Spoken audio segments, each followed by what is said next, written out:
हरिः ओम् आपादमौलिपर्यन्तं गुरूणाम् आकृतिं स्मरेत् तेन विघ्नाः प्रणश्यन्ति सिद्धन्ति च मनोरथाः। श्रीगुरुभ्यो नमः। परमगुरुभ्यो नमः। श्रीमदानन्दतीर्थभगवत्पादाचार्यगुरुभ्यो नमः। मन्मनोभीष्टवरदं सर्वाभीष्टफलप्रदं पुरन्दरगुरुं वन्दे दासश्रेष्ठं दयानिधिं विद्याविनयसम्पन्नान् शान्ताद्गुणप्रभेदान् सशास्त्रप्रवचनासक्तान् इलमिहार्यान् गुरून् भजे। पृथ्वीमण्डलमध्यस्याः पूर्णबोधमतानुगाः वैष्णवाः विष्णुहृदयाः तान् नमस्ते गुरुर्मम। हरिः ಓಂ ಶ್ರೀಶಃ ಪಾಹಿ. ಅನಂತಕೋಟಿ ಬ್ರಹ್ಮಾಂಡ ನಾಯಕ ಎಂಬುದು ಶ್ರೀ ಪುರಂದರದಾಸ ರಚಿಸಿದ ಭವ್ಯ ಗ್ರಂಥ. ಶಾಸ್ತ್ರ ಪ್ರಮೇಯಗಳು, ಉಪನಿಷತ್ ಸಾರಭೂತಗಳು, 180 ಗದ್ಯ ಮಾತುಗಳು. ನಾವು 82ರಿಂದ 92 ಗದ್ಯವನ್ನು ನೋಡುತ್ತಿದ್ದೆವು. ಅಕ್ರೂರ ವರದ, ಅಂಬರೀಷ ವರದ, ನಾರದ ವರದ, ಪ್ರಹ್ಲಾದ ವರದ, ಗಜೇಂದ್ರ ವರದ, ಮುಚುಕುಂದ ವರದ, ಧ್ರುವ ವರದ, ವಿಭೀಷಣ ವರದ, ಪುಂಡರೀಕ ವರದ ಮತ್ತು ಪರಾಶರ ವರದ ಎಂಬುದು 10 ಜನ ವರದರು. 10 ಎಂಬುದು ಅನಂತ ಸಂಖ್ಯೆವಾಚಿ. ವರದರು ಅಂದರೆ ಉತ್ತಮ ಜೀವರು. ಜೀವಗಣ ಹರೇರನುಚರಾ ನೇಚ ಭಾವಂ ಗತಃ ಎಂಬ ಮಧ್ವ ಮತ್ತು ಪ್ರಮೇಯವನ್ನು ಶ್ರೀ ಪುರಂದರದಾಸರು ನಮಗೆ ತಿಳಿಸಿಕೊಡುತ್ತಿದ್ದಾರೆ. ವರದರು ಅಂದರೆ ಉತ್ತಮ ಜೀವರು. ಉತ್ತಮ ಜೀವರೆಂದರೆ ಭಗವಂತನನ್ನು ಸಾಕ್ಷಾತ್ಕಾರ ಮಾಡಿಕೊಂಡವರು ಎಂದರ್ಥ. ಸಾಕ್ಷಾತ್ಕಾರ ಮಾಡಿಕೊಳ್ಳುವವರ ಬಗ್ಗೆ ನಾವು ವಿಶೇಷಾಕಾರವಾಗಿ ಏನು ತಿಳಿಯಬೇಕು? ಅವರ ಜೀವನ ಪೂರ್ತಿ ಭಗವಂತನ ಆರಾಧನೆ ಮಾಡಿದ ಕ್ರಮವನ್ನು ತಿಳಿಯಬೇಕು ಮತ್ತು ಈ ಮಾರ್ಗದರ್ಶನವನ್ನು ತೋರಿದ ಗ್ರಂಥಗಳು, ಆಕರ ಗ್ರಂಥಗಳು ಯಾವುದೆಯೋ ಆ ಗ್ರಂಥವನ್ನು ನಾವು ಅವಲೋಕನ ಮಾಡಬೇಕು. ಪ್ರಸ್ತುತ ಉಪನಿಷತ್ ಭಾಗವನ್ನು ನಾವು ನೋಡುತ್ತಿದ್ದೆವು. ಕಠೋಪನಿಷತ್ತಿನಲ್ಲಿ ನಚಿಕೇತನ ಮತ್ತು ಯಮದೇವರ ಸಂವಾದದಿಂದ ಭಗವಂತನ ದಿಗ್ದರ್ಶನವನ್ನು ಶ್ರೀ ವೇದಪುರುಷನು ಮಾಡಿಸಿದ್ದಾನೆ. ವೇದ ಎಂಬುದು ಅಪೌರುಷವಾದದ್ದು. ಶ್ರೀ ವೇದವ್ಯಾಸರು ವಿಭಾಗ ಮಾಡಿ ಕಠೋಪನಿಷತ್ ಎಂಬುದನ್ನು ಪ್ರತ್ಯೇಕವಾಗಿ ನಮಗೆ ಕೊಟ್ಟಿದ್ದಾರೆ. ಇದನ್ನು ಶ್ರೀಮದಾನಂದರು ವಿಶೇಷವಾಗಿ ವ್ಯಾಖ್ಯಾನವನ್ನು ಮಾಡಿ ಅದರ ವಿಷಯವನ್ನು ನಮಗೆ ಪ್ರಸ್ತಾಪ ಮಾಡಿದ್ದಾರೆ.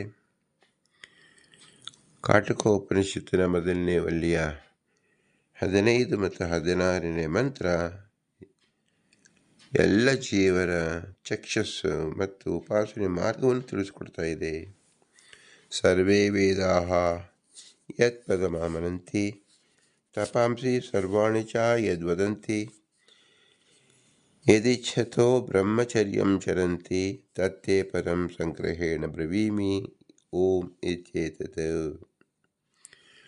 ಸಕಲ ಉಪನಿಷತ್ತು, ಸಕಲ ವೇದ, ಸಕಲ ವಾಗ್ಮಯ ಪ್ರಪಂಚ ಎಲ್ಲದಕ್ಕೂ ಮೂಲಭೂತವಾಗಿರತಕ್ಕಂಥದ್ದು ಓಂಕಾರ.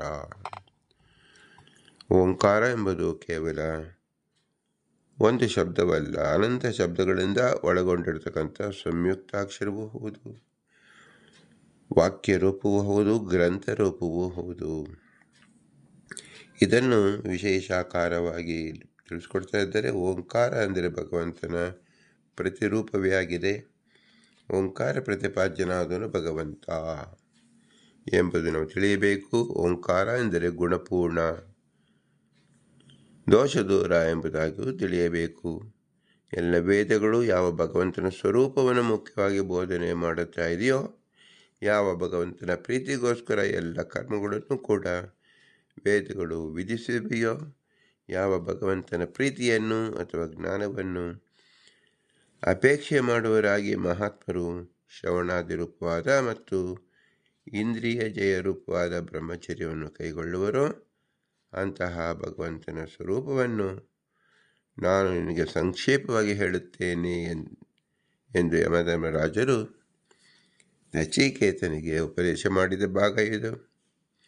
ಈ ಭಗವಂತನು ಗುಣಪೂರ್ಣನಾದ್ದರಿಂದ ಓಂಕಾರ ವಚನಾಗಿದ್ದಾನೆ ಎಂದು ಅವನನ್ನು ಉಪಾಸನೆ ಮಾಡಬೇಕು. ಭಗವಂತನನ್ನು ನಾಮ ಮತ್ತು ಅರ್ಥ ಮತ್ತು ಕ್ರಿಯಾ ಮೂರೂ ಸಹ ಏಕತ್ರ ನಾವು ಅನುಸಂಧಾನ ಮಾಡಿಕೊಳ್ಳಬೇಕು. ಓಂಕಾರ ಶಬ್ದದಿಂದ ಭಗವಂತನ ರೂಪವನ್ನು, ಭಗವಂತನ ಕ್ರಿಯಾವನ್ನು ನಾವು ಅನುಭವಿಸಬೇಕು. ಓಂಕಾರ ಎಂದರೆ ಗುಣಪೂರ್ಣ ಮತ್ತು ದೋಷ ದೂರ, ಸ್ವತಂತ್ರ.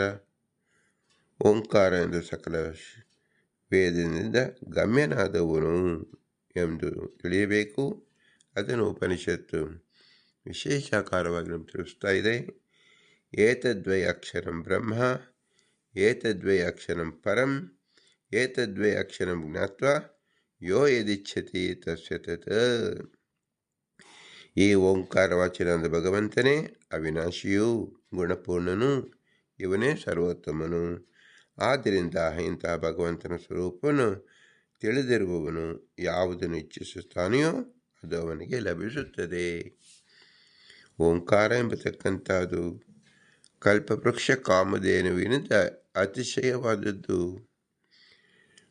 ಜೀವರಿಗೆ ಅಪೇಕ್ಷಿತವಾದ ಅಂತ ಇಷ್ಟಪಟ್ಟಂಥ ಮೋಕ್ಷವನ್ನು ಕೊಡತಕ್ಕಂಥದ್ದು ಓಂಕಾರ. ಆದ್ದರಿಂದ ಓಂಕಾರವನ್ನು ನಾವು ವಿಶೇಷಾಕಾರವಾಗಿ ಉಪಾಸನೆ ಮಾಡಬೇಕು ಎಂಬುದೇ ತಾತ್ಪರ್ಯ. ಇದನ್ನು ಶ್ರೀಮದಾನಂದ ತೀರ್ಥರು ಭಾಷ್ಯ ರೂಪದಲ್ಲಿ ಬರೆಯುತ್ತಾರೆ. ಏತಾದವಲಂಬನಂ ಶ್ರೇಷ್ಠಂ, ಏತಾದವಲಂಬನಂ ಪರಂ, ಏತಾದವಲಂಬನಂ ಜ್ಞಾತ್ವಾ ಬ್ರಹ್ಮಲೋಕೆ ಮಹೀಯತೆ. ಓಂಕಾರ ವಾಚನಾದ ಈ ಭಗವಂತನೇ ಈ ಪ್ರಪಂಚಕ್ಕೆ ಮುಖ್ಯ ಆಶೀನಾಗಿದ್ದಾನೆ, ವಿಲಕ್ಷಣ ಆಶೀನಾಗಿದ್ದಾನೆ. ಅಂದರೆ ರಾಷ್ಟ್ರಕ್ಕೆ ರಾಜನಂತೆ ಮಾತ್ರ ಆಶೀನಾಗಿರದೆ ಸರ್ವಾಂತರ್ಯಾಮಿಯಾಗಿ ಒಳಗೂ ಹೊರಗೂ ಆಶಯನಾಗಿದ್ದಾನೆ. ಇಂತಹ ಸರ್ವಾಧಾರನಾದ ಬ್ರಹ್ಮನನ್ನು ತಿಳಿದಿರುವನು ವಿಷ್ಣು ಲೋಕದಲ್ಲಿ ತನಗಿಂತ ಕಿರಿಯರಾದ್ದರಿಂದ ಸತ್ಕರಿಸಲ್ಪಡುತ್ತಾನೆ ಎಂಬುದಿದ ಅರ್ಥ. ಭಗವಂತ ಎಲ್ಲರನ್ನೂ ರಕ್ಷಿಸುತ್ತಿದ್ದಾನೆ. ಇಡೀ ಭೂಮಂಡಲವನ್ನು, ವಿಶ್ವವನ್ನೇ ರಕ್ಷಿಸುತ್ತಿದ್ದಾನೆ. ಹೇಗೆ ರಕ್ಷಿಸುತ್ತಿದ್ದಾನೆ ಎಂದರೆ ಭಗವಂತ ನಮ್ಮ ಒಳಗೂ ಇದ್ದಾನೆ, ಹೊರಗೂ ಇದ್ದಾನೆ, ಸಮಸ್ತ ಪದಾರ್ಥಗಳಿದ್ದಾನೆ. ರಾಜರು ಪ್ರಜೆಗಳನ್ನು ರಕ್ಷಿಸುವಂತೆ ಭಗವಂತನಲ್ಲ. ರಾಜನಿಗೆ ಒಳಗೆ ಪ್ರವೇಶವಿಲ್ಲ, ಹೊರಗೆ ಮಾತ್ರ ತನ್ನ ಅಧೀನದಲ್ಲಿ ಇಟ್ಟುಕೊಂಡಿರಬಹುದಾಗಿರತಕ್ಕಂಥ ರಾಜ. ಆದರೆ ಭಗವಂತನಾದರೆ ಹಾಗಲ್ಲ. ಅಣು ರೇಣು ತೃಣಕಾಶ ಪರಿಪೂರ್ಣ ಗೋವಿಂದ. ನಮ್ಮ ಶರೀರದ ಪ್ರತಿಯೊಂದು ಅಣುವಿನಲ್ಲೂ ಭಗವಂತ ಅನಂತ ರೂಪದಿಂದ ಇದ್ದಾನೆ. ಅನಂತ ರೂಪದಿಂದ ನಮ್ಮನ್ನು ರಕ್ಷಣೆ ಮಾಡುತ್ತಿದ್ದಾನೆ. ಅನಾಥ ರಕ್ಷಕ, ಆಪದ್ಬಂಧವ, ದಯಾ ಸಿಂಧು, ಕ್ಷಮಾ ಸಾಗರ ಅಂತ ನಾವು ಏನು ಹೇಳ್ತೀವಿ ಎಲ್ಲವೂ ಸಹ ಭಗವಂತನಿಗೆ ಮಾತ್ರ ಅನ್ವಯವಾಗುವುದು. ಆದ್ದರಿಂದ ಭಗವಂತ ಓಂಕಾರ ಶಬ್ದ ವಾಚ್ಯನಲ್ಲ, ಅಷ್ಟೇ ಅಲ್ಲ, ಎಲ್ಲರನ್ನೂ ರಕ್ಷಣೆ ಮಾಡುವವ. ಅವನನ್ನು ಅಲಂಬನ ಅಂದರೆ ಆಶ್ರಯಿಸಿಯೇ ಸರ್ವವೂ ಇರುವುದು. ನಾವು ಭಗವಂತನನ್ನೇ ಆಶ್ರಯಿಸಿದ್ದೇವೆ. ಕೇವಲ ಇಲ್ಲಿ ಮಾತ್ರ ಅಲ್ಲ, ಮೋಕ್ಷದಲ್ಲಿಯೂ ಭಗವಂತನ ಆಶ್ರಯಿಸೇ ಇರುತ್ತೇವೆ. ಇದು ಸನಾತನವಾದದ್ದು ಎಂಬುದನ್ನು ತಿಳಿಯಬೇಕು. ಈ ರೀತಿ ಯಾರು ತಿಳಿಯುತ್ತಾರೋ ಅವರಿಗೆ ಮತ್ತೆ ಹುಟ್ಟು ಮತ್ತು ಸಾವು ಎಂಬತಕ್ಕಂಥದ್ದಾಗುವುದಿಲ್ಲ. ಅಂದರೆ ನಿಶ್ಚಿತವಾಗಿ ಮೋಕ್ಷವೇ ಪ್ರಾಪ್ತವಾಗುತ್ತದೆ ಎಂಬುದು ಉಪನಿಷತ್ತು ಮುಂದಿನ ಮಂತ್ರದಿಂದ ತಿಳಿಸ್ತಾ ಇದೆ. ನ ಜಾಯತೆ ಮ್ರಿಯತೆ ನ ವಿಪಶ್ಚಿತ್, ನಾಯಂ ಕುತಶ್ಚಿತ್ ನ ಬಭೂವ ಕಶ್ಚಿತ್, ಅಜೋ ನಿತ್ಯ ಶಾಶ್ವತೋ ಅಯಂ ಪುರಾಣ ನ ಹನ್ಯತೆ ಹನ್ಯಮಾನೋಪಿ ದೇಹೇ. ಭಗವಂತನು ಯಾವ ಕಾರಣದಿಂದಲೂ ಜನಿಸುವುದಿಲ್ಲ, ಮರಣವನ್ನು ಹೊಂದುವುದಿಲ್ಲ. ಆದ್ದರಿಂದಲೇ ಭಗವಂತನನ್ನು ಕಂಡು ಮುಕ್ತನಾದವನು ಜಡದೇಹದಿಂದ ಹುಟ್ಟುವುದಿಲ್ಲ ಮತ್ತು ಸಾಯುವುದೂ ಇಲ್ಲ. ಸ್ವರೂಪದಿಂದ ಹುಟ್ಟು ಸಾವುಗಳು ಯಾವ ಜೀವರಿಗೂ ಇಲ್ಲ. ಯಾವ ಜೀವನೂ ಕೂಡ ಸ್ವರೂಪತಃ ಹಿಂದೆ ಹುಟ್ಟಲಿಲ್ಲ, ಈಗ ಹುಟ್ಟುತ್ತಿಲ್ಲ, ಮುಂದೆ ಹುಟ್ಟುವುದೂ ಇಲ್ಲ. ಅಂದರೆ ಸ್ವರೂಪ ಎಂಬತಕ್ಕಂಥ ನಿತ್ಯವಾದದ್ದು. ಸ್ವರೂಪದ ಮೇಲೆ ಇರತಕ್ಕಂಥದ್ದು ಜಡದೇಹ ಸಂಪರ್ಕವೇ ಹುಟ್ಟು, ಅದರ ವಿಯೋಗವೇ ಸಾವು ಅಂತ ನಾವು ತಿಳಿತಾ ಇದ್ದೇವೆ. ಆ ಸ್ವರೂಪ ಸದಾಕಾಲ ನಿತ್ಯವೇ ಆಗಿರುತ್ತದೆ. ಆದರೆ ಅದು ಸುಖಮವಾಗಿ ತನ್ನ ಸ್ವರೂಪ ಸುಖವನ್ನು ಅನುಭವಿಸುವುದು ಯಾವಾಗ ಅಂದರೆ ಭಗವಂತನನ್ನು ಓಂಕಾರದಿಂದ ಉಪಾಸನೆ ಮಾಡಿದಾಗ ಮಾತ್ರ. ಉಪಾಸನೆ ಅಂದರೆ ಏನು? ನನ್ನನ್ನು ಆಶ್ರಯಿಸಿ, ನಾವೆಲ್ಲರೂ ಆಶ್ರಯಿಸಿದ್ದೇವೆ, ಭಗವಂತನು ಆಶ್ರಯಿಸಿ ಸರ್ವವೂ ಇದೆ ಎಂಬ ಶುದ್ಧ ಜ್ಞಾನದಿಂದ ಭಗವಂತನ ಪ್ರಸಾದ ಒದಗುವುದು.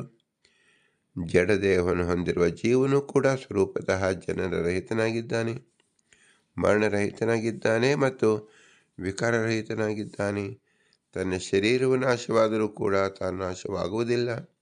ಆದರೆ ಮುಕ್ತನು ಜಡದೇಹದಿಂದಲೂ ಜನನ ಮರಣಗಳನ್ನು ಹೊಂದುವುದಿಲ್ಲ ಎಂದರ್ಥ. ಒಂದು ಸಾರಿ ಮುಕ್ತನಾದರೆ ಮತ್ತೆ ಅವನಿಗೆ ನಚ ಪುನರಾವರ್ತತೆ, ಮತ್ತೆ ಸಂಸಾರದಲ್ಲಿ ಅವನು ಹುಟ್ಟುವುದಿಲ್ಲ. ಯಾಕೆ ಹುಟ್ಟುವುದಿಲ್ಲ ಅಂದರೆ ಹುಟ್ಟುವಿಕೆ ಕಾರಣವಾದ ಲಿಂಗ ಶರೀರವೇ ಭಂಗವಾಗಿರುತ್ತದೆ, ಭಗ್ನವಾಗಿರುತ್ತದೆ, ದೂರ ಸರಿದಿರುತ್ತದೆ ಎಂದರ್ಥ.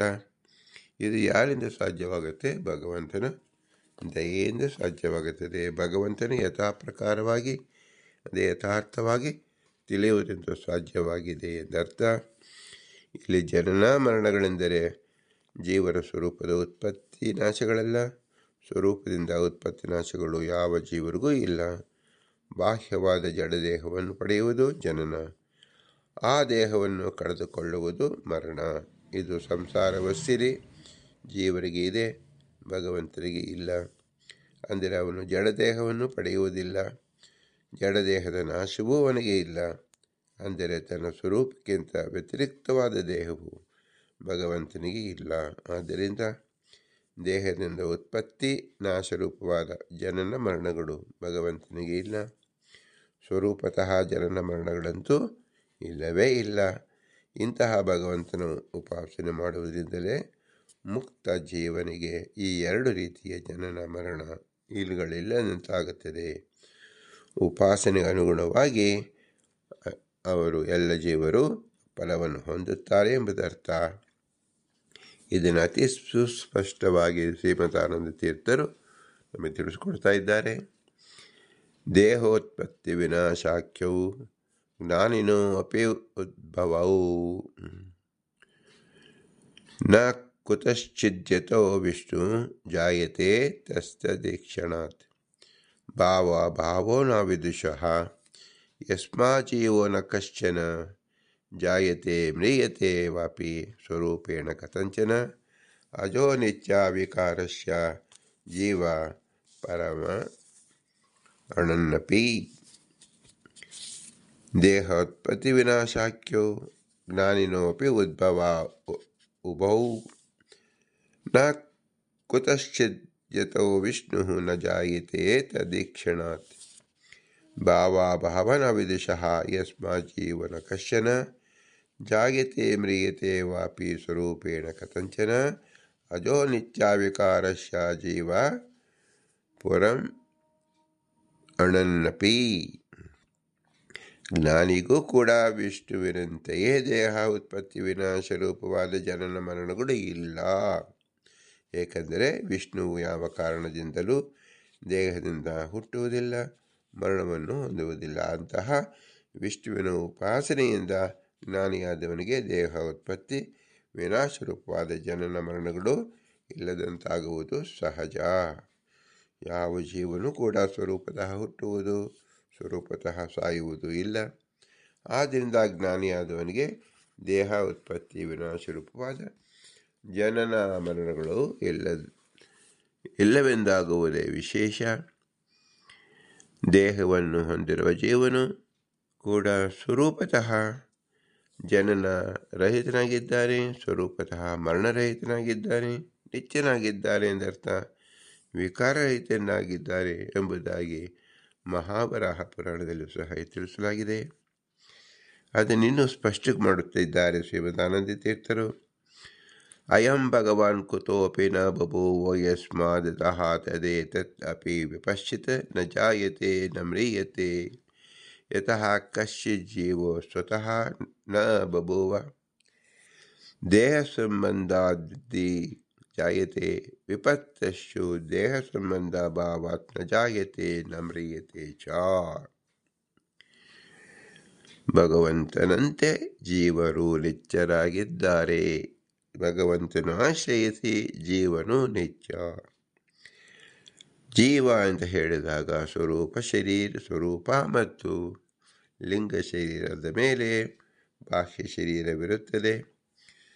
ಯಾವುದು ಲಿಂಗ ಶರೀರ ಮತ್ತು ಬಾಹ್ಯ ಶರೀರವು ಉತ್ಪನ್ನವಾಯಿತು ಅದಕ್ಕೆ ಮರಣವು ಉಂಟು, ಅಂದರೆ ಅದರದ ವಿಯೋಗ ಉಂಟು. ಆದರೆ ಸ್ವರೂಪ ಯಾವ ಕಾಲದಲ್ಲೂ ಹುಟ್ಟುವುದೂ ಇಲ್ಲ, ಆದ್ದರಿಂದ ಅದಕ್ಕೆ ಮರಣವೂ ಇಲ್ಲ ಎಂಬ ಅಭಿಪ್ರಾಯ ಈ ಭಾಷ್ಯದಲ್ಲಿ ಶ್ರೀಮದಾನಂದ ತೀರ್ಥರು ತಿಳಿಸಿದ್ದಾರೆ. ಅಯಂ ಭಗವಾನ್ ಕುತೋಪಿ ನ ಬಭೂವ ಯಸ್ಮಾದತಃ ತದೇತದಪಿ ವಿಪಶ್ಚಿತ್ ನ ಜಾಯತೆ ನ ಮ್ರಿಯತೆ ಚ ಯತಃ ಕಶ್ಚಿಜ್ಜೀವಃ ಸ್ವತೋ ನ ಸಭೂಭವಃ ದೇಹ ಸಂಬಂಧಾತ್ ಜಾಯತೆ ವಿಪಶ್ಚಿತಸ್ತು ದೇಹ ಸಂಬಂಧ ಭಾವಾತ್ ನ ಜಾಯತೆ ನ ಮ್ರಿಯತೆ ಛ. ಆದ್ದರಿಂದ ಮಂತ್ರದಲ್ಲಿ ಅಯಂ ಎಂದರೆ ಈ ಭಗವಂತರು ಯಾವ ಕಾರಣದಿಂದಲೂ ಹುಟ್ಟುವುದಿಲ್ಲ, ಸಾಯುವುದೂ ಇಲ್ಲ. ಆದ್ದರಿಂದ ಅಂತಹ ಭಗವಂತನು ತಿಳಿದಿರುವ ವಿಜ್ಞಾನಿಯೂ ಕೂಡ ಹುಟ್ಟುವುದಿಲ್ಲ ಮತ್ತು ಸಾಯುವುದಿಲ್ಲ. ಯಾವ ಜೀವನೂ ಕೂಡ ಸ್ವರೂಪತಃ ಹುಟ್ಟುವುದೂ ಇಲ್ಲ, ಸಾಯುವುದೂ ಇಲ್ಲ. ದೇಹ ಸಂಬಂಧದಿಂದ ಹುಟ್ಟುತ್ತಾನೆ ಎಂದು, ದೇಹ ವಿಯೋಗದಿಂದ ಸಾಯುತ್ತಾನೆ ಎಂದು ವ್ಯವಹಾರ ಇದೆ. ಭಗವಂತನು ತಿಳಿದಿರುವ ತತ್ವಜ್ಞಾನಿಗೆ ಜಡದೇಹದ ಸಂಬಂಧವಿಲ್ಲದಿರುವುದರಿಂದ ದೇಹ ಸಂಬಂಧ ರೂಪವಾದ ಜನನವಿಲ್ಲ, ದೇಹ ವಿಯೋಗ ರೂಪವಾದ ಮರಣವೂ ಇಲ್ಲ. ಜೀವರೆಲ್ಲರೂ ಸಹ ಸ್ವರೂಪತಃ ನಿತ್ಯರಾಗಿದ್ದಾರೆ ಎಂದು ನಾವು ತಿಳಿಯಬೇಕು. ಅದು ಉಪನಿಷತ್ತೇ ನಮಗೆ ಸ್ಪಷ್ಟಪಡಿಸುತ್ತದೆ.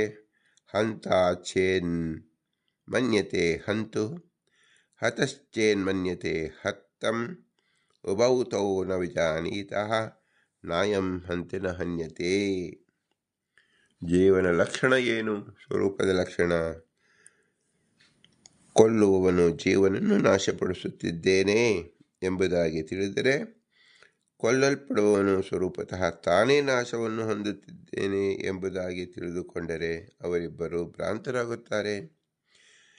ಈ ಕೊಲ್ಲುವವನು ಜೀವ ಸ್ವರೂಪವನ್ನು ಕೊಲ್ಲುವುದಿಲ್ಲ, ಕೊಲ್ಲಲ್ಪಡುವವನು ಸ್ವರೂಪತಃ ನಾಶ ಹೊಂದುವುದಿಲ್ಲ ಎಂದರ್ಥ.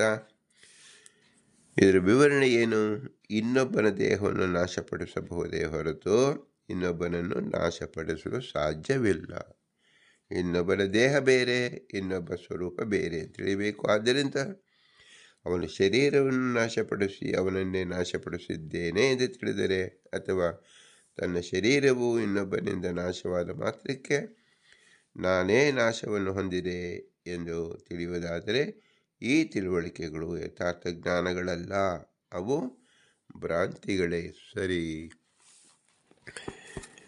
ಜೀವಸ್ಯಾಪಿ ಸ್ವತಃ ಮರಣಾಭಾವಾತ್ ಉಭೌತೋ ನ ವಿಜಾನೀತಃ.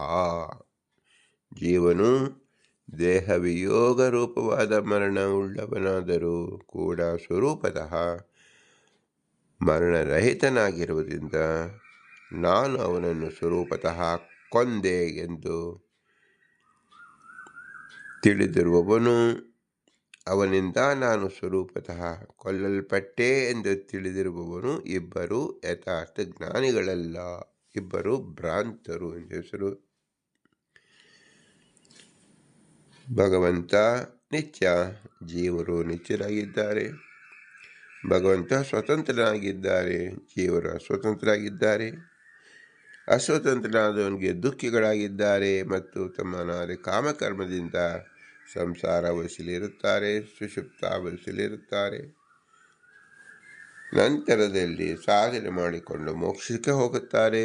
ಅಲ್ಲಿ ನಿರಂತರವಾಗಿ ಭಗವಂತನಂತೆ ನಿತ್ಯರಾಗಿರುತ್ತಾರೆ ಎಂಬುದೇ ಮುಖ್ಯ ತಾತ್ಪರ್ಯ ಉಪನಿಷತ್ತು ತಿಳಿಸುವುದು. ಈ ಉಪನಿಷತ್ತಿನ ಮಹತ್ವವನ್ನು ತಿಳಿಯುವುದರಿಂದ ನಮಗೆ ಏನು ಉಪಯೋಗವಾಗುವುದು ಎಂದರೆ, ಎಲ್ಲ ಜೀವರಿಗೂ ಒಂದು ಆಶ್ವಾಸನೆ ಕೊಟ್ಟಂತೆ ಆಗುವುದು. ನಾವು ಭಗವಂತನನ್ನು ಉಪಾಸನೆ ಮಾಡುವುದರಿಂದ ಗುಣಪೂರ್ಣ ದೋಷ ದೂರ ಎಂಬ ಓಂ ಎಂಬ ಪ್ರಣವ ಮಂತ್ರದಿಂದ ಭಗವಂತನ ಉಪಾಸನೆ ಮಾಡುವುದರಿಂದ ನಾವು ನಮ್ಮಲ್ಲಿರ್ತಕ್ಕಂಥ ದೋಷಗಳನ್ನು ಕಳೆದುಕೊಂಡು ಗುಣ ಎಂದರೆ ನಮ್ಮ ಸ್ವರೂಪದಲ್ಲಿರ್ತಕ್ಕಂಥ ಮೋಕ್ಷ ಸುಖವನ್ನು, ಅಂದರೆ ನಮ್ಮದೇ ಆದ ಸುಖವನ್ನು, ನಮಗೆ ಅಭಿನ್ನವಾದ ನಮ್ಮ ಸುಖವನ್ನು ನಾವು ಪಡೆದುಕೊಳ್ಳುತ್ತೇವೆ, ನಾವು ಹೊಂದುತ್ತೇವೆ. ಆ ಹೊಂದಿದ ನಂತರ ಅದು ಶಾಶ್ವತವಾಗಿ ಉಳಿಯುತ್ತದೆ. ಅದಕ್ಕೆ ಎಂದು ನಾಶವಾಗುವುದಿಲ್ಲ, ಮತ್ತೆ ಎಂದು ಹುಟ್ಟುವುದೂ ಇಲ್ಲ. ಹುಟ್ಟುವಿಕೆ ಮತ್ತು ಸಾಯುವುದು ಎಂಬತಕ್ಕಂಥದ್ದು ಕೇವಲ ಸ್ವರೂಪದ ಮೇಲೆ ಇರತಕ್ಕಂಥ ಲಿಂಗ ಶರೀರ ಮತ್ತು ಬಾಹ್ಯ ಶರೀರಗಳ ಜೋಡಣೆ ಕಾರ್ಯವೇ ಹೊರತು ಸ್ವರೂಪ ಎಂಬುದು ಎಂದು ಹುಟ್ಟುವುದಿಲ್ಲ. ಅದು ಭಗವಂತನಂತೆ ನಿತ್ಯನಾಗಿದೆ ಎಂದು ಉಪನಿಷತ್ತರ ಮಹತ್ವಾಂಶವನ್ನು ನಮಗೆ ತಿಳಿಸ್ತಾ ಇದೆ. ಪುರಂದರದಾಸರು ವರದರು ಅಂತ ಹೇಳಿದ್ದರಿಂದ ಎಲ್ಲ ವರದರು ಈ ನಿತ್ಯ ಸತ್ಯವಾದ ಅಂಶವನ್ನು ತಿಳಿದುಕೊಂಡವರು. ಅಕ್ರೂರ ವರದ, ಅಂಬರೀಷ ವರದ ಎಂದು ನಾವು ತಿಳಿದಾಗ ಈ ಜ್ಞಾನಿಗಳು ಏನಂತ ತಿಳಿದರು?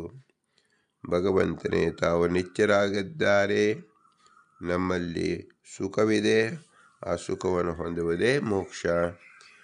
ಆದರೆ ಇವೆಲ್ಲವೂ ಸಹ ಭಗವಂತನನ್ನು ಆಶ್ರಯಿಸಿ ಇದೆ.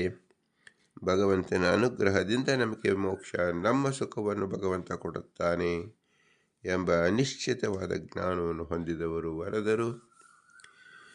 ಈ 10 ಜನ ವರದರನ್ನು ಪುರಂದರದಾಸರು ನಮಗೆ ಪರಿಚಯಿಸಿ 10 ಕಡೆಯಿಂದಲೂ 10 ಜ್ಞಾನದಿಂದಲೂ 10 ಇಂದ್ರಿಯಗಳಿಂದ ನಾವು ನಿಶ್ಚಿತವಾಗಿ ಭಗವಂತನನ್ನು ಗುಣಪೂರ್ಣ ದೋಷ ದೂರ, ಭಗವಂತ ಸ್ವತಂತ್ರ, ನಾವು ಸ್ವತಂತ್ರರಾಗಿದ್ದೇವೆ, ಅವನ ಅನುಯಾಯಿಗಳಾಗಿದ್ದೇವೆ, ಅವನನ್ನು ಸರಿಯಾಗಿ ತಿಳಿದುಕೊಳ್ಳಬೇಕಾಗಿರುವುದು ಒಂದೇನರ್ಥ? ನಮ್ಮ ರಕ್ಷಕನಾಗಿದ್ದಾನೆ, ಎಲ್ಲರನ್ನೂ ಸಲಹುತ್ತಿದ್ದಾನೆ, ಅವ್ಯಯನಾಗಿದ್ದಾನೆ, ಆದರೂ ಯಾರಿಗೂ ಕಾಣಿಸಿಕೊಳ್ಳುವುದಿಲ್ಲ. ಆದ್ದರಿಂದ ಪ್ರತ್ಯಕ್ಷಕ್ಕೆ, ಅನುಮಾನಕ್ಕೆ ನಮಗೆ ವಿಷಯವಾಗುವುದಿಲ್ಲ, ಕೇವಲ ಆಗಮಕ್ಕೆ ವಿಷಯವಾಗುತ್ತದೆ. ಕೇವಲ ಆಗಮದಿಂದ, ಯುಕ್ತಿಯಿಂದ ನಾವು ಗಾಳಿಯನ್ನು ನಾವು ಸ್ಪರ್ಶ ಮಾಡುತ್ತೇವೆ, ನೋಡುವುದಿಲ್ಲ. ಈ ಅನುಮೇಯದಿಂದ ಗಾಳಿ ಇದೆ ಎಂದು ನಾವು ಹೇಗೆ ಸುಸ್ಪಷ್ಟವಾಗಿ ತಿಳಿದು ಉಸಿರಾಟ ಮಾಡಿ ನಾವು ಜೀವಂತವಾಗಿದ್ದೇವೆಯೋ, ಇದಂಥ ಶತಕೋಟಿ ಸ್ವರೂಪದ ಅಂಶದಲ್ಲಿ ಹೆಚ್ಚಾಗಿ ತಿಳಿಯಬೇಕಾದ ಏನು? ಭಗವಂತ ಸ್ವತಂತ್ರನಾಗಿ ಸರ್ವತ್ರ ವ್ಯಾಪಿಸಿದ್ದಾನೆ. ನಮ್ಮ ದೇಹದಲ್ಲೂ ಅಣು ರೇಣು ತೃಣಾಕಾಶ ಪರಿಪೂರ್ಣನಾಗಿದ್ದಾನೆ. ಅವನೇ ನಮ್ಮ ರಕ್ಷಕ, ಅವನು ಗುಣಪೂರ್ಣ ದೋಷ ದೂರ. ಅವನನ್ನು ನಾವು ತಿಳಿದುಕೊಳ್ಳುತ್ತೇವೆ, ಅವನು ಆರಾಧಿಸುತ್ತೇವೆ, ಅವನಿಗೆ ನಮಸ್ಕರಿಸುತ್ತೇವೆ ಎಂಬುದನ್ನು ತಿಳಿದವರು ವರದರು. ಇಂತಹ ಶ್ರೇಷ್ಠ ಜ್ಞಾನವನ್ನು ಒದಗಿಸಿದ ಪುರಂದರದಾಸರಿಗೆ ಅನಂತ ನಮಸ್ಕಾರವನ್ನು ಸಲ್ಲಿಸಿ ಅವರ ಅಂತರ್ಯಾಮಿ ಪುರಂದರ ವಿಠಲನಿಗೆ ಭೂಯಿಷ್ಟಾಂತರ ಮುಕ್ತಿಮಿದೇಮ ಎಂದು ಹೇಳಿ, ಇಂತಹ ಶ್ರೇಷ್ಠ ಜ್ಞಾನ ಬರುವುದಕ್ಕೆ ಕಾರಣವಾದದ್ದು ಕೇವಲ ಮನುಷ್ಯ ಜನ್ಮ. ಮನುಷ್ಯ ಜನ್ಮದಲ್ಲಿ ಯೋಗ್ಯ ತಂದೆ ತಾಯಿಗಳು ಈ ಜನ್ಮವನ್ನು ಕೊಟ್ಟಿದ್ದರಿಂದ, ಯೋಗ್ಯ ಗುರುಗಳ ಸಂಪರ್ಕವಾದ್ದರಿಂದ ಭಗವಂತನ ಗುಣೋತ್ಕರ್ಷತೆಯನ್ನು ತಿಳಿಯುವ ಯೋಗ್ಯತೆ ಅವಕಾಶ ಒದಗಿ ಬರುವುದು. ಆದ್ದರಿಂದ ನಮ್ಮ ತಂದೆ ತಾಯಿಗೆ, ಗುರು ಹಿರಿಗೆ ನಾವು ಕೃತಜ್ಞರಾಗಿರಬೇಕು, ಉಪಕಾರವನ್ನು ಸದಾ ಸ್ಮರಿಸುತ್ತಿರಬೇಕು. ಇವರಲ್ಲಿ ತತ್ವಾಭಿಮಾನಿ ದೇವತೆಗಳಾಗಿ ನಿಂತು ಈ ತಿಳುವಳಿಕೆಯನ್ನು ಕೊಟ್ಟಂಥ, ಹಿಂದೆ ಅನೇಕ ಕೋಟಿ ಜನ್ಮಗಳಲ್ಲಿ ಬಂದು ಈ ಜ್ಞಾನವನ್ನು ಕೊಟ್ಟಿರತಕ್ಕಂಥ ಮತ್ತು ಮೋಕ್ಷ ಪರ್ಯಂತವಾಗಿಯೂ ಈ ಜ್ಞಾನವನ್ನು ಕೊಟ್ಟು ಭಗವಂತನನ್ನು ಕಾಣುವಂತೆ, ಭಗವಂತನ ಅನುಗ್ರಹಕ್ಕೆ ಪಾತ್ರರಾಗುವಂತೆ ಮಾಡುವ ಎಲ್ಲ ದೇವತೆಗಳು, ತತ್ವಾಭಿಮಾನಿ ದೇವತೆಗಳಿಗೆ ನಾವು ಶಿರಸ ನಮಸ್ಕರಿಸಬೇಕು. ದೇವತೆಗಳಲ್ಲಿ ಶ್ರೇಷ್ಠವಾದ ವಾಯುದೇವರು ಭಗವಂತನ ಆಜ್ಞೆಯಂತೆ ಎಲ್ಲರಲ್ಲಿಯೂ ಈ ಶ್ರೇಷ್ಠವಾದ ಜ್ಞಾನವನ್ನು ಪ್ರಸಾರ ಮಾಡುತ್ತಿದ್ದಾರೆ, ಹಂಚುತ್ತಿದ್ದಾರೆ. ಅವರು ನಮ್ಮಲ್ಲಿ ಶಕ್ತಿ ರೂಪವಾಗಿ, ಪ್ರಾಣರೂಪವಾಗಿ ಜ್ಞಾನರೂಪವಾಗಿ ನಿಂತು ಬೋಧನೆ ಮಾಡುತ್ತಿದ್ದಾರೆ. ಆದ್ದರಿಂದ ಜೀವೋತ್ತಮರು ಆಕಳಾಶ್ಮರು ಅವರೇ ನಮಗೆ ಎಲ್ಲರಿಗೂ ಮುಖ್ಯ ಗುರುಗಳು, ಮೂಲ ಗುರುಗಳು, ಆದಿಗುರುಗಳು. ಇಂತಹ ಗುರುಗಳಾಗಿರ್ತಕ್ಕಂತಹ ಶ್ರೀಮದಾನಂದ ತೀರ್ಥರು ಸರ್ವಮೂಲ ಗ್ರಂಥದಲ್ಲಿ ತಿಳಿಯಾಗಿ ಈ ಕಠೋಪನಿಷತ್ತಿನಲ್ಲಿ ಜೀವನ ನಿತ್ಯತ್ವವನ್ನು ನಮಗೆ ಚೆನ್ನಾಗಿ ತಿಳಿಸಿಕೊಟ್ಟಿದ್ದಾರೆ. ಇಂತಹ ಜೀವೋತ್ತಮರಾದ ವಾಯುದೇವರಿಗೆ ನಾವು ಶಿರಸಃ ಸಾಷ್ಟಾಂಗ ಅನಂತ ಕೋಟಿ ಪ್ರಣಾಮವನ್ನು ಸದಾ ಮಾಡುತ್ತಿರಬೇಕು. ಗುರುಗಳೇ, ನಮ್ಮ ಅಪರಾಧವನ್ನು ಕ್ಷಮಿಸಿ ನಮ್ಮನ್ನು ವಿಶ್ವನ ಪಾದದಲ್ಲಿ ನಮ್ಮ ಬುದ್ಧಿ ನಡುವಂತೆ ಅನುಗ್ರಹಿಸಿ ಎಂದು ಸದಾ ನಾವು ಸ್ಮರಿಸಿಕೊಳ್ಳಬೇಕು. ಆದ್ದರಿಂದಲೇ ಇರುವುದು ಆಚಾರ್ಯ ಪವನ ಅಸ್ಮಾಕಂ ಆಚಾರ್ಯ ಅಣಿತ ಭಾರತೀ ಎಂಬುದಾಗಿ. ಭಾರತೀ ಎಂದು ಹೇಳಿದ್ರಿಂದ ನಮ್ಮ ನಾಲಿಗೆಯಲ್ಲಿ ಶುದ್ಧ ಜ್ಞಾನವನ್ನು ಬರತಕ್ಕಂಥ ಶಬ್ದ ಉಂಟಾಗಲಿ. ಆ ಶಬ್ದದಿಂದ ಜ್ಞೇಯನಾದ ಭಗವಂತನನ್ನು ವಾಯುದೇವರು ತಿಳಿಸಿಕೊಡುತ್ತಾರೆ. ತನ್ಮೂಲಕ ಭಗವಂತ ಪ್ರೀತನಾಗುತ್ತಾನೆ. ಪ್ರೀತನಾದ ಭಗವಂತನ ಮೋಕ್ಷವನ್ನೇ ಕೊಡುತ್ತಾನೆ ಎಂಬುದೇ ತಾತ್ಪರ್ಯ. ಇವರೆಲ್ಲರೂ ಅಸ್ವತಂತ್ರರು. ಸ್ವತಂತ್ರವಾದ ಭಗವಂತ ಲಕ್ಷ್ಮೀನಾರಾಯಣ ಮಾತ್ರ, ಅವನೇ ನಮ್ಮ ಬಿಂಬರೂಪ. ಇವೆಲ್ಲವೂ ನಮ್ಮ ಬಿಂಬನಿಂದಲೇ ನಡೆಯುತ್ತಿದೆ. ನಮ್ಮ ಬಿಂಬ ನಮ್ಮನ್ನು ಅನಂತ ಕೋಟಿ ಪರೀಕ್ಷೆಯಲ್ಲಿ ಒಡ್ಡುತ್ತಾನೆ, ಶುದ್ಧಿ ಮಾಡುತ್ತಾನೆ, ದೇವತೆಗಳ ಅನುಗ್ರಹವನ್ನು ಸಂಪಾದನೆ ಮಾಡುವಂತೆ ಮಾಡುತ್ತಾನೆ, ವಾಯುದೇವರ ಅನುಗ್ರಹವನ್ನು ಸಂಪಾದನೆ ಮಾಡುವಂತೆ ಮಾಡುತ್ತಾನೆ. ಇದೆಲ್ಲವೂ ಬಿಂಬನ ಕ್ರಿಯೆ. ಆದ್ದರಿಂದ ನಾವು ಎಲ್ಲಕ್ಕೂ ಮೂಲ ಕಾರಣವಾದ ಭಗವಂತನಿಗೆ ನಮಸ್ಕರಿಸಬೇಕು, ಧ್ಯಾನಿಸಬೇಕು. ಅವನ ಉಪಕಾರವನ್ನು ಹೇಗೆ ಸ್ಮರಿಸುವುದು? ನಾವು ಅಲ್ಪರು, ಭಗವಂತ ಚಿಂತಪೂರ್ಣನಾಗಿದ್ದಾನೆ. ಆತ್ಮಕಾಪಸಕೋ ಸ್ಪೃಹ, ಭಗವಂತನಿಗೆ ಯಾವ ಆಸೆಗಳು ಇಲ್ಲ, ಕೇವಲ ಕಾರುಣ್ಯ ಸಮುದ್ರ. ಆದ್ದರಿಂದ ಅವನನ್ನು ನಾವು ಪುರಸ್ಕಾರ ಮಾಡುವುದು, ಅವನನ್ನು ಒಲಿಸಿಕೊಳ್ಳುವುದು ಎಂದರೆ ಏನರ್ಥ ಅಂದರೆ ಭೂಯಿಷ್ಠಾಂತ ನಮ ಮುಕ್ತಿಮಿದೇಮ, ಭೂಯಿಷ್ಠಾಂತ ನಮ ಮುಕ್ತಿಮಿದೇಮ, ಭೂಯಿಷ್ಠಾಂತೇ ನಮ ಮುಕ್ತಿಮಿದೇಮ ಅಂದರೆ ವಿನಮ್ರವಾಗಿ ನಮಿಸೋದು. ಭಾರತೀಯರು ನಮಗೆ ಪ್ರಾಣ ಅಂತ ಶ್ರೀಕೃಷ್ಣ. ಹರಿ ಓಂ, ಹರಿ ಓಂ, ಹರಿ ಓಂ.